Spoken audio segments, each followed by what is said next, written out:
What's up, guys? Exam 3 is right around the corner. It's literally going to be released in a couple hours.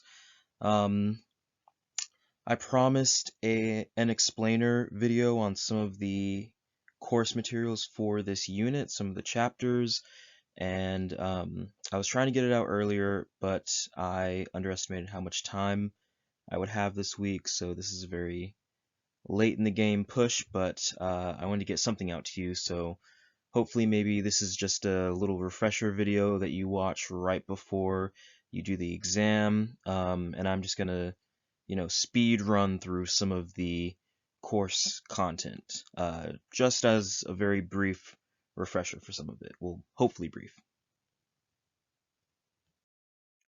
So, just as an obligatory reminder, exam 3, due Friday, finish it, and then start working on your final paper if you haven't already. It's okay to procrastinate, but you do have a week to do it. I'm going to be having my office hours next week. I think it's at its normal time, but you can always email me if you have any questions about the final paper. Um, I think I gave some pointers beforehand. Essentially anything essay, related with whether it be the exam or the final paper still stands across both. Just make sure it's coherent, make sure that you're hitting your points, answering the question, not meandering or fluffing up your papers, because we can tell and it will not be as good as you think it sounds to us. But all right, let's get into the course materials. Okay, so course content. This is the order that I'm going to be doing it in. In this order, it flows very, very well, like going from public opinion to media. They go hand in hand. Media, you know, proliferates the ideology and the opinion that you get from public and political concepts. That flows very well into social movements, because usually a social movement has to be held up by the media in terms of getting publicity, making sure that the ideology is broadcasted to a wider group so that it gains more followers, and then of course you get it kind of, I guess, professionalized or institutionalized with an interest group that can then bring money into a certain social movement. And then you have the parties, which is the praxis side of it. So if social movements and interest groups are just about theory and advocating, parties are the ones that actually go in and elect the people so that you can actually see your theory be applied to the government and the populace. And of course, parties can only do that by, you know, acting in elections, electing people, and then once you do elect people, it then goes into domestic and foreign policy. So it's a very good sequential order for all of this. Okay, so we're starting out with public opinion and political culture. Uh, in this society, almost anything can be politicized, and anything and anyone can have an opinion on something.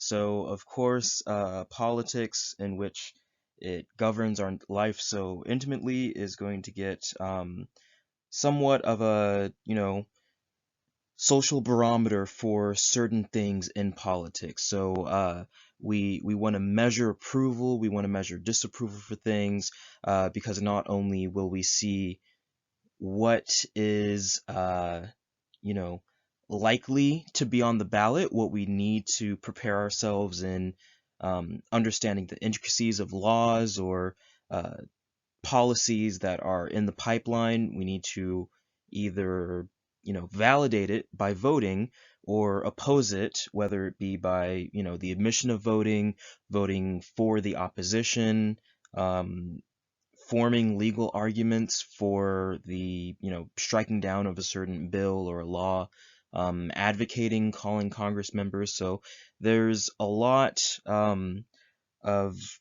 open-ended questions that come into public opinion and political culture because it's so dynamic and um, even though it is very open-ended, it has very real um, end results for how it affects our lives and how it affects our governance and our politics. So I included this question here because I kind of feel like it goes hand in hand with the concept of political opinion. But a friend was debating me about this question: does America have a culture? Because she was debating that America does not have a culture. I at first thought, like, of course America has a culture. Like, we get uh, dunked on by foreign countries about our culture, whether it be politically or socially, economically, whatever. But since that debate, my response has changed because I feel like, while it doesn't have a centralized organic culture that comes about itself, it's somewhat of a like melting pot of different cultures and backgrounds that then make up the American culture. Um, that can be very similar to the thing with public opinion. You can have multiple cultures, multiple ethnicities, genders, viewpoints, ideologies that play into the totality of a certain opinion on something. It doesn't always have to be a, 100% consensus. It could kind of, move something to the left, to the right, up, down, whatever. Um, I guess a good idea of this, or a good example of this, is in the Democratic presidential primary in 2020, where you had certain candidates who had announced their candidacy, who, obviously had no chance against big names like Joe Biden, Bernie Sanders, Kamala Harris, Elizabeth Warren, people who actually, got fairly far along in the race, some even elected, but we're just in the race in order to move the uh, general consensus of the Democratic primary. They want to put climate change on the ballot. They want to move people on marijuana legalization, on race issues, things like that. Not always do you have a clear set point of, oh, this is where this demographic or this party or this person will stand. And political socialization plays a part in that because as we socialize with more and more ideologies and perspectives, we may morph a little bit because, at the beginning of this debate, I didn't, or I thought that America had a very strong culture that, may be characterized one way or another. I've since kind of readjusted my stance on that because say you have a Chinese American, are they, American or are they Chinese? Which one are they more geared to socially and politically? Obviously, if you are Chinese American and you grow up learning, let's say, Mandarin or Cantonese, when you go back to hometown of your parents, is everyone going to accept your accent having, not lived there? Or when you're in America, are people also may not accept your accent? Or even if you are very acclimated and assimilated based on linguistics or colloquial language or anything like that, are people still going to see you in the same light as they would, a white American? So there's a lot of things that play into perception and how culture shapes us. America, I'm gonna say, this is my response, doesn't necessarily have a centralized culture. It is a weird amalgam that morphs anything that it touches.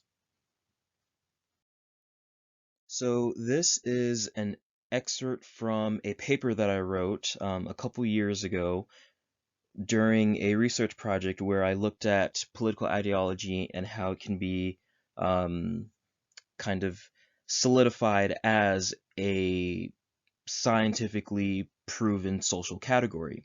Um, akin to like race or gender or regional origin, things like that.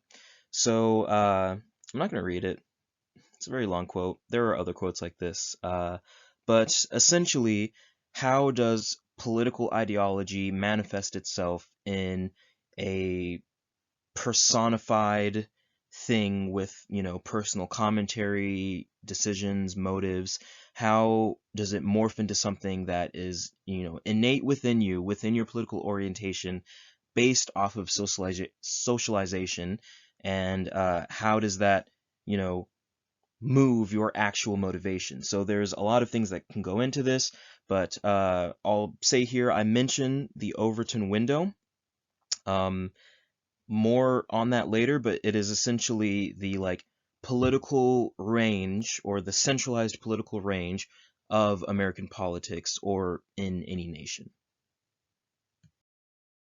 So moving on from the Overton window, there's a lot of things that can influence public opinion and political culture. One of the main things is the policy that either gets proposed or put forth.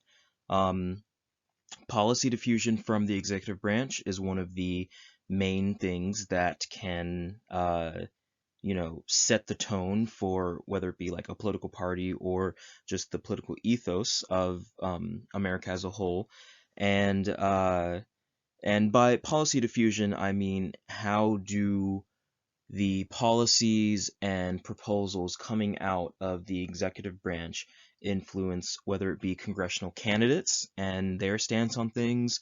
How does it influence the judges that, the president will appoint to the bench in the Supreme Court of the United States? How exactly does the policy diffuse out to states and set the tone for all of those elections and those, political machines?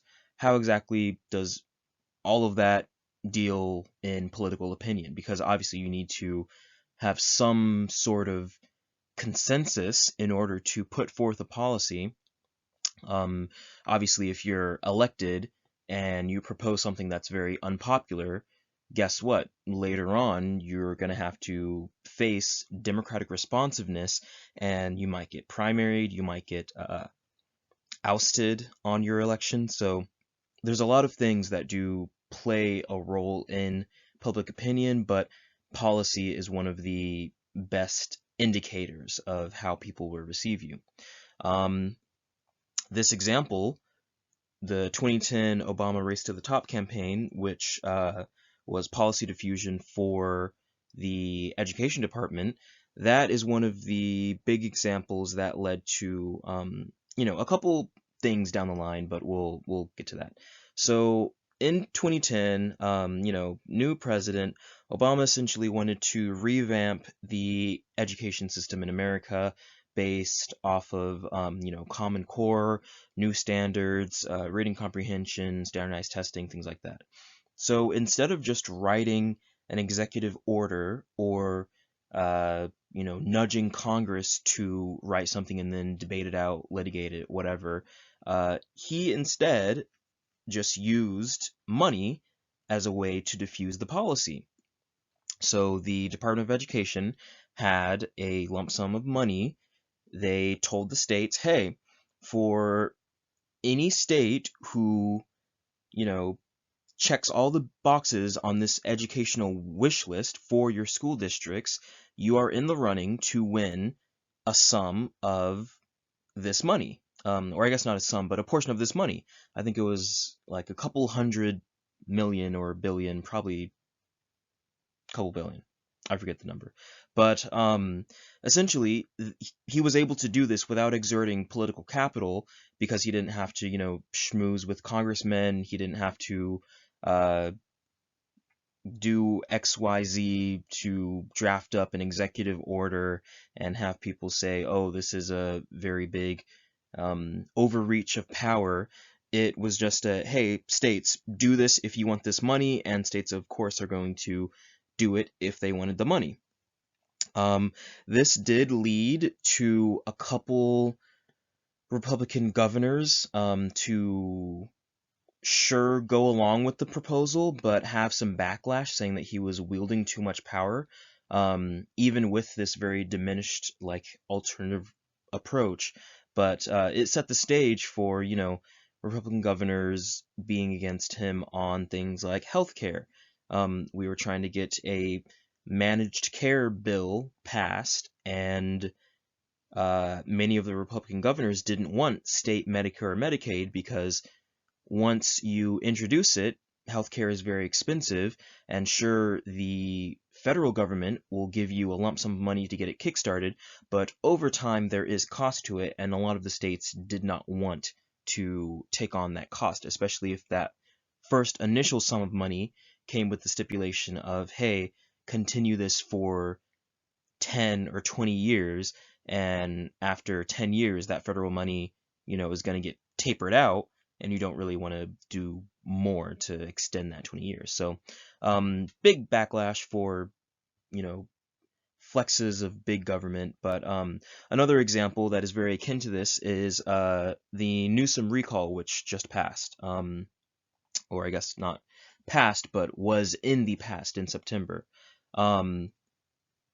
So Governor Newsom, governor of California, got recalled by, largely the GOP constituency, but it was mainly based off of COVID executive orders. Now, of course, the legislature went home once a pandemic was announced. They didn't want to be, congregating in the Capitol, so Gavin Newsom, in order to get things passed, emergency powers and whatnot, he had to do executive orders from the office of the governorship. California GOP did not like that. They saw it as big government. Why are you telling us to close down? Why are you telling them mask mandates? Blah, blah, blah. The recall eventually did result in a retention, but for California Democrats, that recall threat, which did materialize into an actual election, was a shot across the bow for political opinion. Hey, these COVID executive orders are, you know, ruffling some feathers, even if it's from the opposition party. And even though that he got retained on a healthy margin, which, by the way, that is a shot across the bow to the California GOP, saying, hey, people, are content with Gavin Newsom, don't try this again. But, it's a very paradoxical way to do that, but public opinion can work both ways. So essentially, the retention of Gavin Newsom is a good example of public opinion and how things can, sway voters' opinion of a certain candidate or policy or things like that. Even though he did a whole bunch of executive orders, he was able to do, budget surplus based off of tourism for California, even during a pandemic, June reopening, Golden State stimulus to people under a certain salary, yearly annual wage. So all of those things were able to influence public opinion and make it so that he was primed to be retained during the recall. This is another excerpt off of a paper that I actually wrote at the beginning of the semester for my class. It goes into top-down policy diffusion with Obama's race to the top campaign. Again, not going to read it, but it's a good example of policy diffusion and how public opinion and policy go hand in hand. So yeah, at the bottom you can see it's a explanation. It's an executive branch nudge to push policy to states without having to exert political capital, and once the states do it, then it kind of becomes a consensus, and you have good public opinion of that policy. Very shortcut manner of doing it. So just to quickly go over expressions of political opinion, obviously we have in the future electoral voting, who is likely to win what races, and there's a whole bunch of data analytics that go into it. Measuring public opinion, surveys, opinion polling. After elections, we have exit polling. people can use voter registration in a certain geographical boundary in order to see who is going to win. One very good example of this actually is Georgia. So Stacey Abrams, who was the the Democratic candidate for governor back in 2018, and she lost to Brian Kemp. Since then, Georgia has added, I don't want to fudge the number, but I think it's 300,000, or maybe it's like a 30% increase, something with a three. Some kind of increase in Democratic voter registration, and also voter registration as a whole. Many of them are black, many of them are Democrat, and a good some of them are independent. So of course, Stacey Abrams' campaign is probably looking at that, seeing, yo, the field is better for us now as, a black Democratic candidate for governor. She sees an opportunity in this. Mechanics of polling, a whole bunch of polling research from the polling, I guess, company Pew Research. I use them a lot. Sometimes they're just fun to browse around on their articles and see what everyone is thinking. I actually just read something today that international student enrollment in American universities has dropped 15% since last academic year. So, that's just a fun little tidbit. They do it based off of survey polling, and they use hard data and also, opinion data to get some of their conclusions. They any polling place, or I guess I shouldn't say polling place, but any entity that does political polling wants to limit bias so that they can get as close to representation of the population, or else what use is the data if it's not true statistics? Statistics is using a sample to interpret things about a population. If you have a messed up sample, then you're not going to have a true representation of the population, and you don't have statistics at that point. It's just bad data.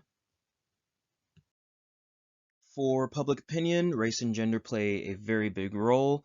Usually there is historically a Eurocentric tilt to a lot of polling data conclusions. We did see it a little bit in the 2016 and the 2020 election. We tend to overstate the tie from, like, people of color and their voting record to Democrats, especially as the electorate starts to, age and a new younger generation gets thrown into this. I think I had discussed this during my recall video, but they overstated how many Latino men would vote in, support of Democratic Governor Gavin Newsom by a fairly large margin.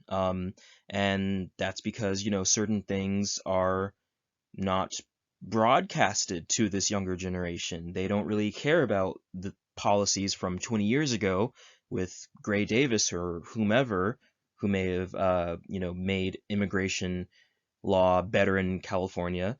They're caring about issues now. So there's a lot of carryover when it comes to political opinion and historical baggage. Sometimes that baggage doesn't translate to the next generation.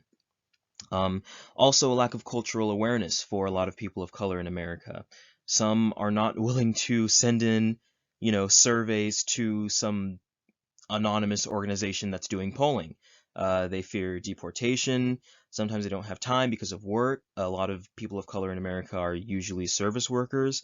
And also just a general distrust in the government. A lot of people think that polling places not always are nonpartisan. They're tied to the government in some instance because they're talking about politics. So that sometimes is an insurmountable bias that a lot of polling data has.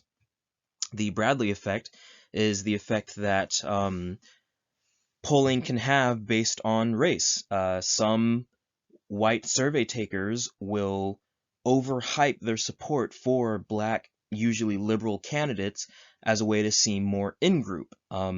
With these Democratic, circles, inclusivity is a big part of it, and sometimes, a very white, middle-aged, moderate Democrat will say, yeah, I'm going to vote for Kamala Harris in the primary, and then come time to do the primary, he votes for Joe Biden or something. So it's a weird, benevolent racism bias that results in data incongruencies in our polling. So it's hard to track, and I guess the way around that is just to just be more intersectional with your polling, with your data collection. Make sure that you're establishing a good quota for your polling.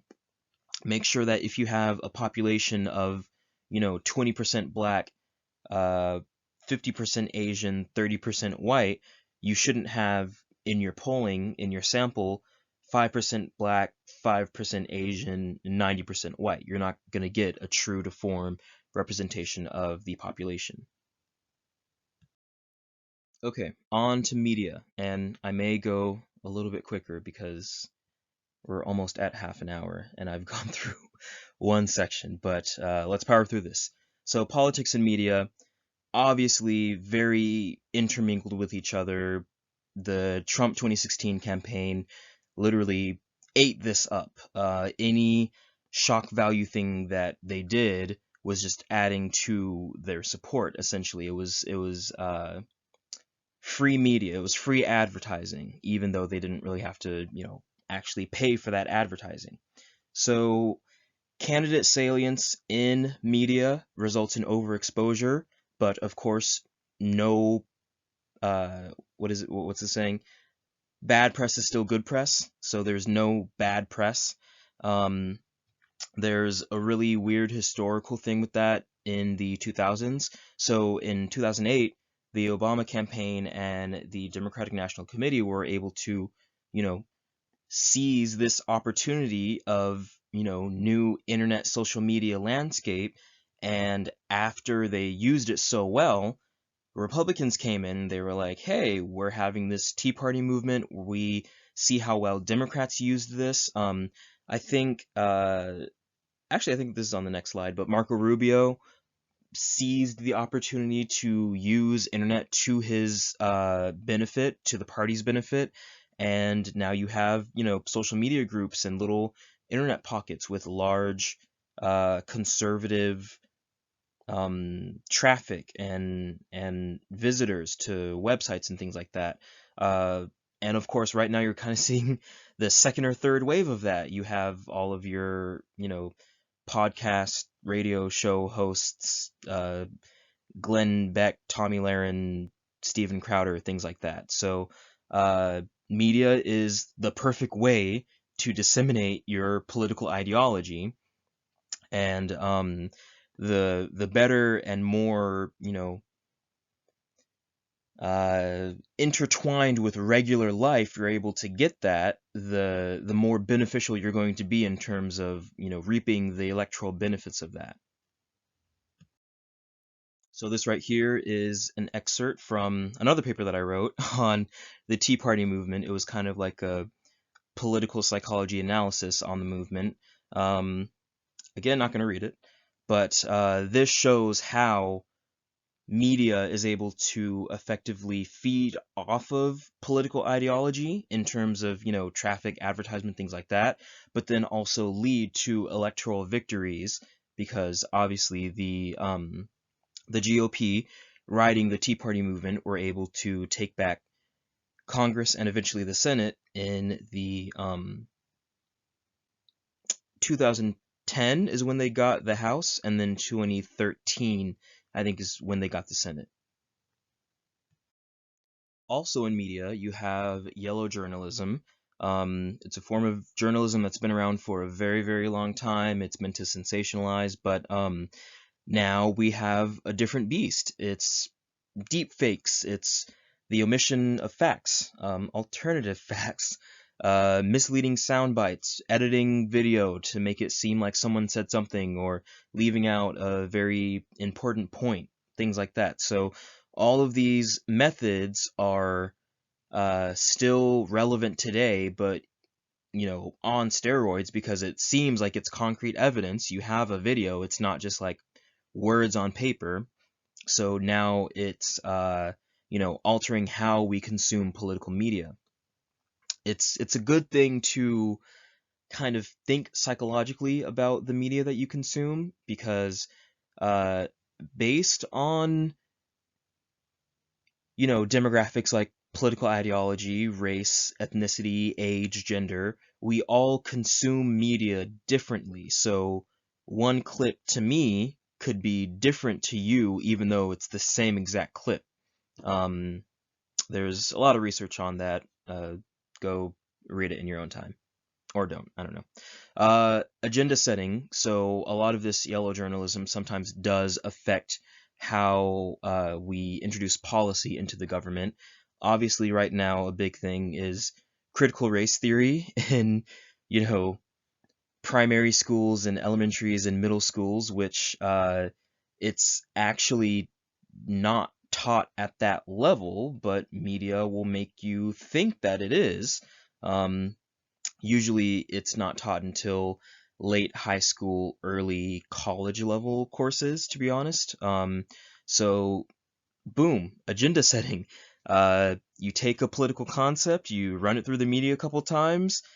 It's a game of telephone, and suddenly now you have candidates running on critical race theory. The Virginia governor race that just passed, that played a very big role in it, a bigger role than it probably should have. You have parallel press where, you have certain entities that target, not maliciously, but target racial and ethnicity minority groups like, BET, you have Jet Magazine, things like that, as a way to go closer to their audience. And again, just to reiterate, media is a business. It's about profitability and margins and revenues. They don't really care what it does to your democracy. Look at Facebook and Cambridge Analytica, that whole scheme. It's very uh, opportunistic to feed on people's emotions and things like that. And nowadays, nothing riles people's emotions more than politics. Um, a little excerpt from the book based off of Comedy Central's The Daily Show, how that kind of makes political media more palatable to certain people, but it's also kind of like a gateway into you know more credible sources. Not saying that Daily Show isn't credible, but it's comedic, so hard news, things like that. Daily Show was actually sort of my pipeline into consumption of political media. So perfect example of this. I actually saw this on Twitter a couple days ago. Um, an account called the Post Millennial. You'll see on the right hand side underneath this guy's quote tweet, it shows the original tweet. They've since edited it for what you see on the left hand side, but essentially they quoted Biden as at a like conference that he's doing for the Build Back Better, whatever it's called. Um, he is quoted as saying, "We're making progress. We're going to keep at it to ensure the American people are paying their fair share for gas." They've since edited it with the full clip, but the full clip adds not being gouged for gas at the end. This is obviously yellow journalism. They're trying to make Biden seem as if he's saying that the American people are not paying their fair share for gas, meaning, higher gas prices is what he wants. This is a good way to, rack up some retweets or things like that. But it's essentially yellow journalism, especially using the little excerpt of fair share for gas. That buzzword is used for a lot of the ultra wealthy tax debates that Elizabeth Warren and Bernie Sanders say a lot. So essentially, it's trying to paint him as more progressive than he is, but also more uh, villainous toward the American people than he actually is, because the actual quote shows that he believes that Americans are being gouged for gas for whatever for-profit gas companies, petroleum companies that there are. But it's important to look at the things that are omitted by the media, or as I mentioned, the unsung lyrics that are the most telling in an actual story. So just a little example to bring this home. Also, I added this slide just so that you are for sure reading the textbook, but you should know who this guy is. Of course, that's Michelle Obama on the right, but who is this bald guy? You should know. If you don't know, go back and read the textbook, please. So moving on to social movements. Social movements are very varied in their size. Sometimes they can be very large, sometimes they can be very small, grassroots. Uh, how exactly do social movements originate? And that'll be on a later slide, but how exactly do they morph from, people being disgruntled about something into a full-on debate about a hard topic, or in some instances, a revolution? There has to be shared grievances, or else it's just going to be, one guy complaining about one thing. So, how exactly do social movements act within the majority of a population? It always starts with a minority, of course, of a population. How exactly does it gain traction and morph itself into a way that can actually promote and propose and advocate for policy that hopefully fixes the issue? Um, I pose this little question down at the bottom, but think critically about what is the difference between the 2020 Black Lives Matter movement and the 2014 Black Lives Matter movement. Um, is there a different catalyst event? What changed? What landscape were we in 2014 versus 2020? How many additional events led to a catalyst event? There's a lot of things, because technically they're the same movement, but there are different waves that come and go with it. So just a little thing to make you think critically about the course content.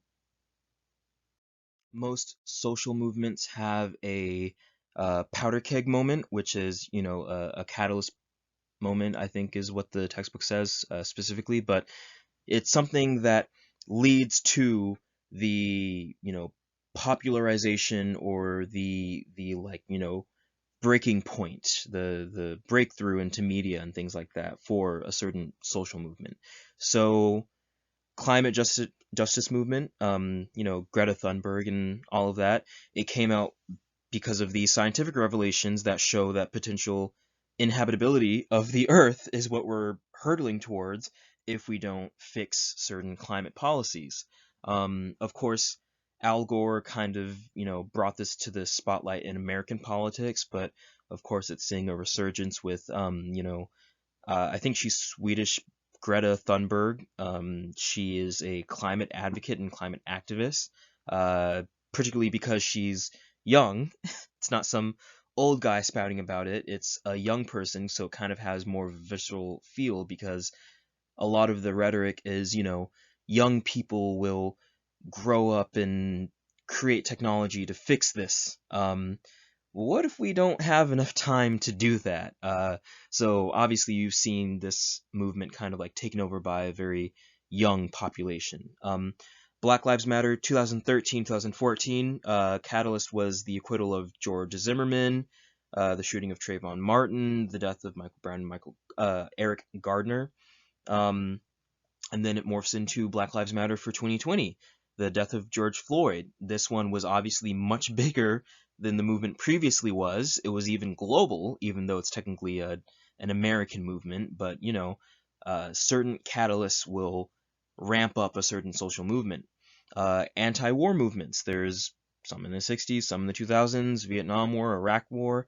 LGBTQ movements, Stonewall, to the legalization of same-sex marriage and same-sex unions, Arab Spring uprising, which is, you know please read something on it, because it's important. So the arbitrary seizing of a street vendor's vegetable cart, because he didn't obtain a permit, it was like municipal police. They took his means of an income and wouldn't give it back to him. He went to the governor's like office or palace, whatever. This was in Tunisia, by the way. Street vendor was harassed by the state police. The governor didn't do anything for him, and so he self-immolated himself later on that day in front of the governor's office, meaning he set himself on fire in front of the governor's office. There's a whole bunch of uh, plot and theatrics with that, but it led to the Arab Spring uprisings. Corrupt governments and things of that nature. It's seen in a lot of countries, but this was an uprising for that. So that was the catalyst for that. Here we kind of have a guide to the stages of social movements. Um, you know, they emerge, grassroots, they gain some people, they coalesce, bureaucratize, so they kind of, organize themselves. Maybe they get a little headquarters, blah, blah, blah, get some funding. Then it it has a lot of ways of splintering off, because of course social movements are either cyclical or a flash in the pan. So sometimes it can succeed, sometimes it can go mainstream with no actual policy going toward it, sometimes it can be repressed. There's a lot of things that can happen with social movements, and sometimes it will see, maybe an arrow go from decline back to emerge, things like that. Okay, moving on to interest groups. I'm gonna start out with this other excerpt from another paper that I wrote a couple months ago, actually. Um, this just goes into how interest groups are self-sustaining and how exactly they play a role in our politics. So I'll explain it a little bit. So this is for a state and local government class, and how exactly interest groups can affect the politics on, a microcosm like that. So with an interest group, and in this example, I use the NRA, they can essentially be self-sustaining without actually having any policy that is put forth, like pro-gun policies. Um, what even is a pro-gun policy? We know a lot of gun control ballot measures and laws and proposals that are put forth. Um, Many of them usually do not get brought into law. Of course, like California has a couple, but not really a lot. Um, so if you have an interest group like the NRA, you can lead into, like a legal fundraising pact, a political action committee, so that you can get money. You can also take donations from your members as an interest group. So in ruffling feathers saying, hey, there's gun control legislation that might get passed, you rally your members to donate.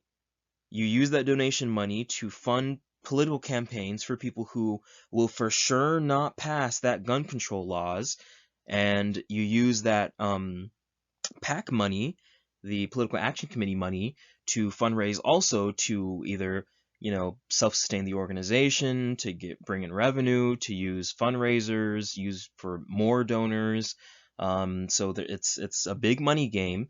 But you're ruffling feathers, you're getting money in, you're using that money to fund campaigns, you're using the news off of those campaigns and off of that money to sow public sentiment, and the boogeyman of policy change for this, flash whatever Second Amendment soundbite you want. Influence elections, obviously, because of course money influences elections, and when you're flush with public sentiment cash, of course you're going to win the elections. Um, then you have someone in there, no policy change. They're not proposing any policy. They're not putting forth any policy, any pro-gun policy. They're just stymieing anti-gun or gun control policy. So you see how an interest group can essentially make money off of doing nothing. Those are interest groups. The magic of interest groups. Moving on. So here are your definitions. Influence public policy, or as explained on the last slide, not influence public policy, based off of common interests, the logic of collective action. So in order to have these large groups be functional, you need a whole bunch of people. You need to make sure that you have a steady flow of members either coming in or out. You're going to make sure that you retain as many people. You also want to have the people who are actually doing the policies as, uh, steadfast in your advocacy for the certain interest. So the definition is the view that the cost of large groups collectively organizing are high and the benefits of individual members are relatively low. So the more people that you have on your bandwagon, the less you're going to have to push the bandwagon. So it's rational to just want to have that member pool proliferate and retain itself. Free rider is essentially anyone who profits off of the activities without actually doing anything. It's usually used for unions, like I'm a TA for this class. I'm a part of the like CSU TA union. I don't know exactly what it's called, but let's say they want to raise the wages of all the TAs. So instead of whatever wage we get, we instead get $40 an hour. But even though, let's pretend that I'm not a part of the union. So even though I'm a TA, I'm not a part of the union. I'm not necessarily getting, day-to-day benefits from it. If I just kind of sign my name on whatever, or even if I don't even do anything, if other people advocate for, hey, TA should be getting paid $40 an hour, or $30 an hour, whatever I said, technically, I am going to benefit from that as a TA. Without having to do a single thing, without having to lift a finger, I'm going to be a free rider and reap the benefits of whatever political action the union people did on my behalf. And the same can be said for interest groups. To bring in the NRA example again, sometimes you can be a member of the NRA without paying a fee. I don't know if that's possible or not, but you can act in this interest group passively, just be that in name only, but still reap the benefits from, policy or actual tangible benefits. Maybe it's like actual monetary benefits. I don't know. So that's the concept of a free rider. Collective good, that ties into free rider as well. So the benefit of the whole benefits all the members. So even though I didn't do anything, I still get the collective good because I'm a part of the union. I've signed my name on the dotted line all that time ago, so I'm going to reap whatever benefit comes from the political action. This is straight from the book. It's a whole bunch of types of political sorry, not political, interest groups and associations, things like that. Let's see. Can we glean anything from this? Trade, business, and commercial organizations is much higher than everyone. Oh, no, health and medical organizations. Healthcare is very lucrative, especially when you have government subsidized managed care. It is very lucrative. So much so that just a little nerd moment, but the hospital insurance trust fund that pays for Medicare and Medicaid services through CMS, through the HSS, that fund is projected to be insolvent by 2026 because doctors in fee-for-service Medicare and Medicaid are racking up bills. Healthcare is very expensive. Hospitals are going to be like, hey, we're charging X amount of dollars for this procedure, and as long as we have, a steady stream of patients who are, being kept just on the verge of healthiness, keep on coming in, we can rack up as much money as possible. So obviously, healthcare is a very big scheme. Yeah, I digress. I'll get off my soapbox. But yeah, all these types of groups, make sure you kind of know a surface level thing about how they work. Why exactly is uh, trade, business, and commercial organizations and health and medical organizations so high in terms of their interest groups? Why are there so many? Maybe there's money. I don't know. Um, Cultural organizations, very big in America, obviously. People want to feel represented, and sometimes you just have to advocate for yourself. Just think, some of you may be on scholarships. What if a cultural organization organized that scholarship for you as like a minority, or as a low income student, or as a queer student, gender, or whatever. There's a lot of demographics that can help out people, but also may have, like an insidious revenue money grabbing intent. But yeah, just make sure that you go through this and understand it.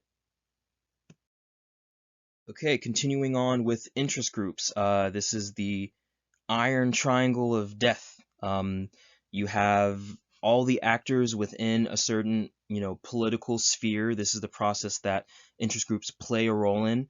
So, of course, you have the interest group itself. They make the issues salient, make sure that your voice is heard through, you know, amplification. If you have all the money, if you have all the members, if you can say, hey, I'm an interest group who wants to advocate for a 4-day work week, and you have all these members and all this money, guess what? You're going to give some of that money to the legislative committees and the members and be able to, you know, get laws and policy pushed.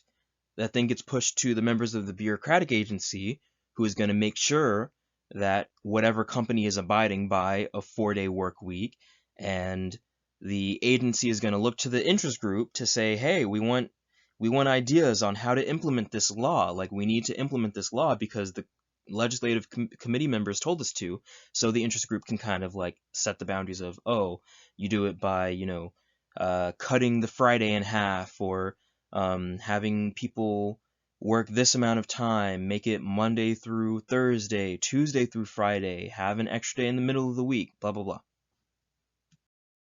Moving on to parties. I promise these next couple sections are going to be very, very quick, so we can wrap this up. Two-party system. That is what America has. Democrats and Republicans. Obviously, you have some third-party candidates like Green Party, the what's that one in Minnesota? It's like the Labor Green Party, or the like Democratic Labor Party. Um, you have libertarians. You have uh, what do I want to say, that there's a party called like Peace and Love, or Peace something, Greenpeace, something like that. There's a lot of parties within the American political sphere, but obviously there's two main ones. There's the Democrats and the Republicans. Sometimes you see an independent sneak in there, but I mean, even Bernie Sanders is an independent, and he caucuses with the Democrats. So still two-party system. You got to play into it. Minor parties, obviously, they make up the minority, but they are very prevalent in like European politics, I will say. So America is kind of not necessarily an anomaly with that, but down below you'll see a little historical grid of where exactly we came from, and based off of the timelines where exactly we are. Um, you know, the Democrats are and the Republicans weren't always Democrats and Republicans. They were Federalists, anti-Federalists morphed into each other and then joined parties at one point and split off and splintered, and who knows, maybe in the future we'll have Republicans as like, moderate Republicans and fringe alt-right podcast hosts, and then with Democrats it'll be the AOCs and then the Pete Buttigieg's, something like that. Parties are very dynamic. And of course, with parties, you need to have money. This is some of the terminology from the textbook. You have hard money, the heavily regulated money that goes straight to political candidates. There's an extensive amount of political finance laws. I'm literally in a political science master's program, and my main full-time job is in finance. I still cannot tell you a single thing about the finance laws. It's very, very confusing. Um, Soft money is the much less regulated money that comes from political action committees and political parties. You can donate however much you want to Democrats. You can donate however much you want to GOP. To, Joe Biden, you're capped. To Donald Trump, you're capped. There's much more regulation when it's done straight to the political candidate because, sometimes there can be money laundering schemes, or sometimes it's just to make it more equitable in terms of donations. So loophole to that, just donate straight to the party. It will also get distributed more equitably.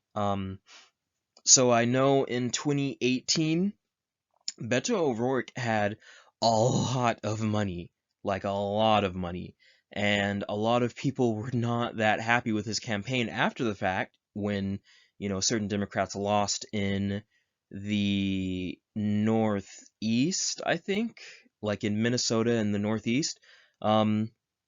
They were like, yo, Beto, why didn't you give some of your money to these other candidates who were, on the cusp of winning their race? I mean, he was on the cusp of winning his race and he didn't, but, you were flush with cash. Why didn't you give some to him, to like some of the other candidates? And, it's technically his money. He's entitled to that hard money, but that's why people should donate to soft money. Maybe a Democratic PAC could have advocated for both Beto and some other people. This introduces War Chest. I just took it straight from Google search. War Chest is like the funding obtained from donors on behalf of a campaign or a candidate or a party. I added some little headlines on the right here. So Trump all throughout 2020 and 2021 has accumulated quite the war chest, a lot of donors, and then Democrats for the past couple of years actually have been outpacing Republicans on fundraising, and then that kind of makes you think, if Democrats have a whole bunch of money and a whole bunch of registered voters, Democrats do have more registered voters nationwide than the GOP does.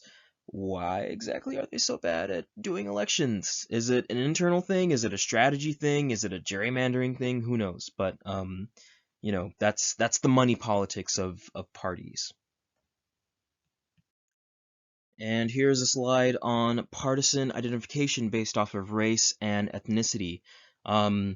There are very good examples of, certain parties relying on certain demographics in order to win elections.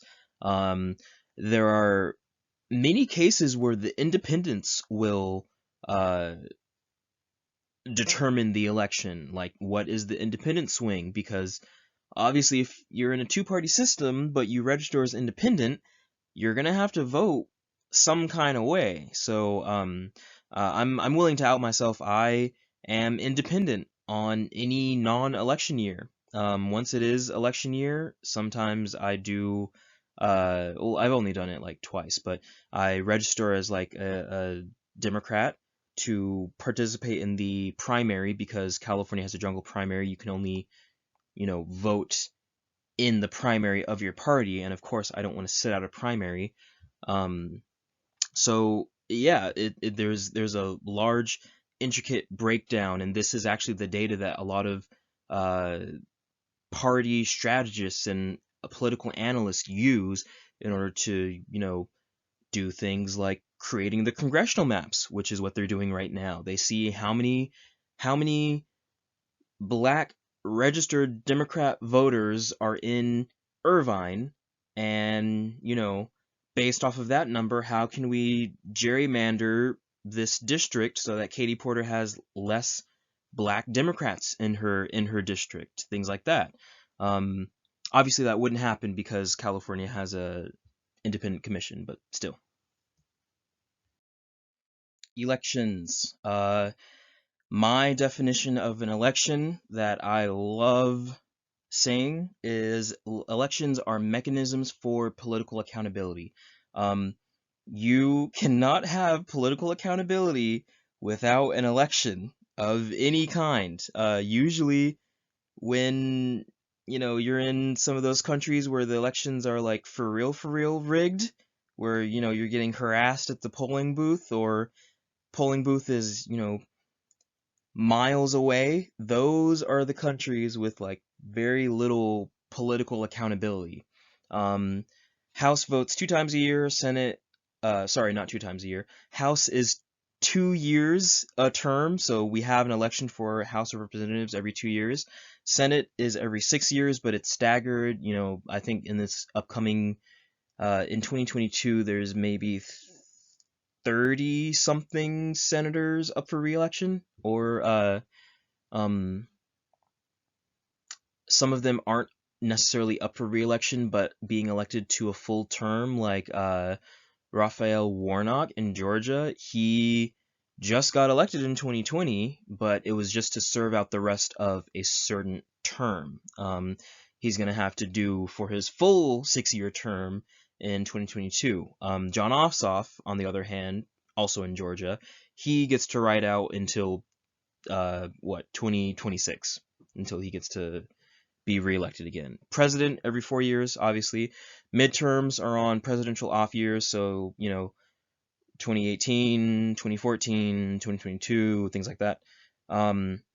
Primaries are usually held earlier in the year to determine who's going to run in the general election. Um, I think California still has theirs set in. Actually, no. In 2020, I think it was in June. Yeah, I think they moved it down to June because it used to be in March. I'll have to fact check that. But yeah, if there is a potential runoff in the general election, then you will have a runoff later on. Actually, just to go off of the two that I just mentioned, that happened with John Ossoff and Raphael Warnock. I don't think it hit the criteria for like the percent of margin that the victor had to win by, so it forced a runoff election. Um, in elections, you can vote for wide range of things, from representatives to ballot measures to propositions, to judges. There's many things, and also elections are very, very expensive. All right, last one, y'all. We have domestic and foreign policy. Agenda setting, usually something that a president does. It is the initial stage of the actual policy making process. You assess public concern for a certain issue. Maybe it was something that you ran on. Coming off of his election victory, Biden focused in on COVID and stemming the pandemic, nipping it in the bud so that you have, vaccines, vaccine rollout, easing restrictions, things like that. Um, Once that is under control, obviously he went straight into infrastructure, got an infrastructure bill passed. I feel like now he's kind of ramping up to do more foreign and domestic policy. More on that in a second. So the agenda universe, that is the list of all potential issues that was brought to the public's attention on behalf of the candidate. So, we have a laundry list of them. We have School shootings and gun violence, because there was just a school shooting not too long ago. We have healthcare, decreasing the age for uh, Medicare from 65 to 60. We have infrastructure. We have smart grid. I'm actually doing a project on that right now. There is a massive need for a revamp of electric grids. See Texas in 2020. See California all the time. There's a whole bunch of issues, student debt, free college, whole bunch of education issues. So that is the agenda universe for the Biden admin. Uh, Systemic agenda, that is the set of issues that policymakers perceive as worthy of their attention. Sometimes a senator is not gonna see um, abolishing the Electoral College as a worthy issue. Sure, Democratic senators might be like, we should probably abolish it. It's lost us 2 elections, but are they really gonna spend energy putting, a good faith campaign for abolishing the Electoral College? No, obviously not. Institutional agenda, the set of issues that government officials recognize require their attention. Let me think of an example. For some people, they do see gun control as something worthy of their attention. Climate action, worthy of their attention. Chuck Grassley just knocked down a proposal for gun control, so obviously he doesn't see that as an institutional agenda. Um, let's see. Can I think of any other ones? I can't. Let's move on. Decision agenda. So the set of issues that a government body formally resolves to address. I believe maybe COVID circa March or April 2020 is a very good example of this. You're faced with a very present, salient, detrimental threat, and people are getting laid off, and there's an economic downturn. After pumping a couple trillion into the stock market, maybe they were like, oh, we need to get money in the hands of the people. So they put forth the American CARES Act and the Rescue Plan, whatever it was called, Act. Both of the stimuluses, additional funding to communities. I know that Fullerton received some funding, like a couple million, to do stimulus for students if you were enrolled in a certain term. Usually it got transferred into like financial aid and things like that. So yeah, decision agenda. That's a very good example. An ever-present, sorry, not ever-present, but a very in-your-face, quick action threat that you need to do stuff on in order to stay alive. Think tanks. These are essentially interest groups that will work on a certain issue for you as a candidate or as a president or as a sitting whomever elected official in order to put forth certain solutions to the issue. Usually it does have research and scholarly analysis. We actually have a professor, and I'm forgetting her name. I think it's Professor Dr. Nuno, I think is her name. She is actually doing research on immigrant populations and crime. So that is a perfect example. I mean, she's not necessarily a think tank, but it's scholarly analysis of issues that are present in our society today. And definitely check out her research. It's super cool. She's like interviewed gang members. She's just so awesome. One other example is the GOP post 2008.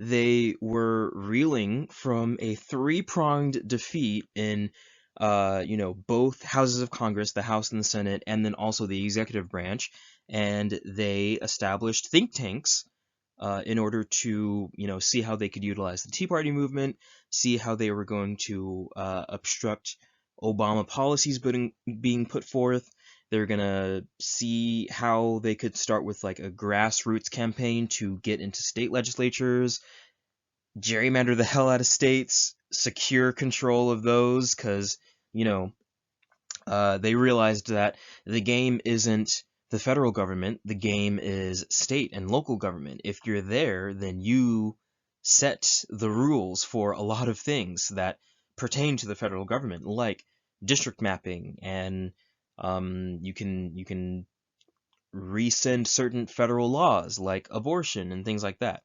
Um, Policy formulation, the stage in the policymaking process in which you have to draft a solution and kind of like, you know, popcorn it around to a whole bunch of possible stakeholders.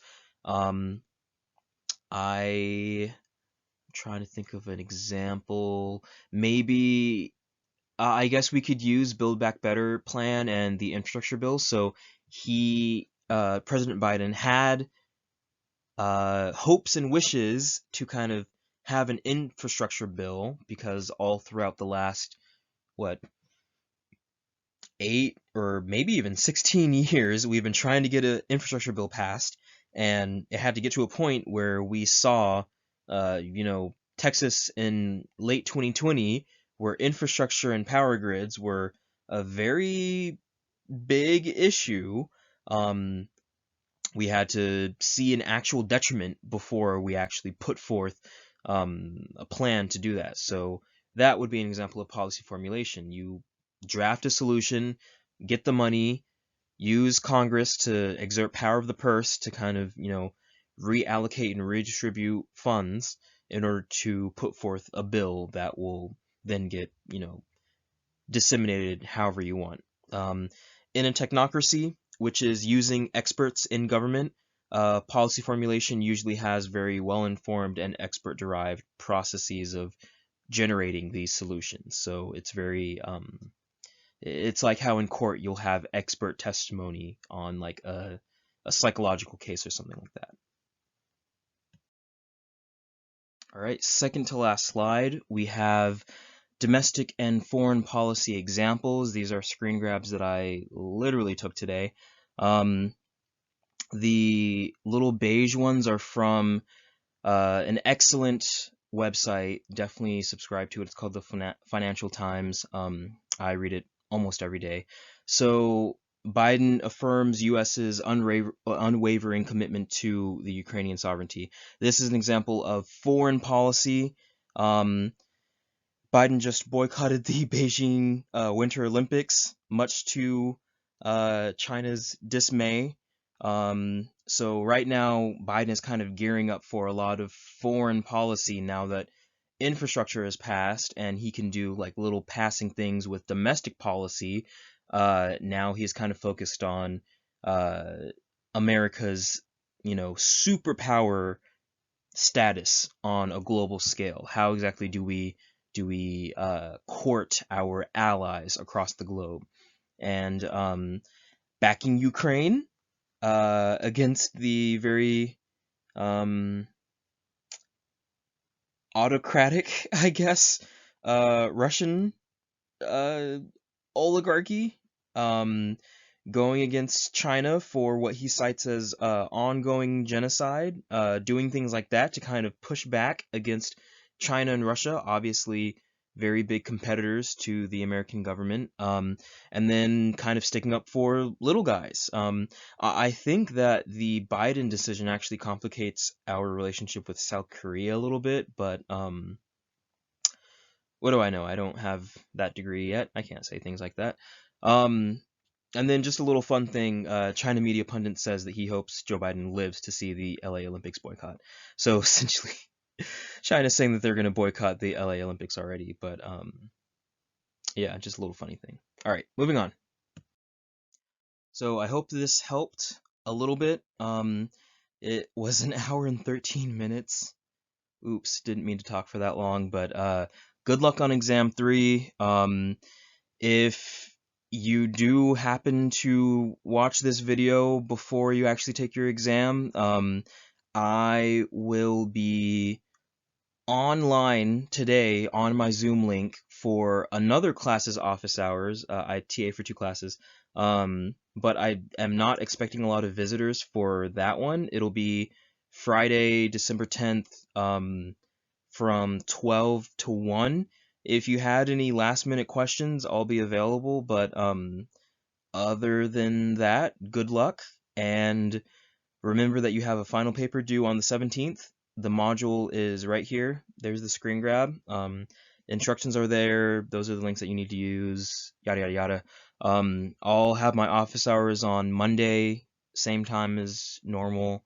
Maybe I'll do a workshop at some point during the week, but I am also in finals as well, guys, so I don't know if I'll have time, but I'll announce it if I do. So good luck. Email me if you have any questions. Message me on Canvas. Do whatever to get my attention. I'll try and respond very quickly, either tomorrow, or I guess today because it's past midnight. Oops. And next week for your paper. So good luck, guys. Bye. See you next time.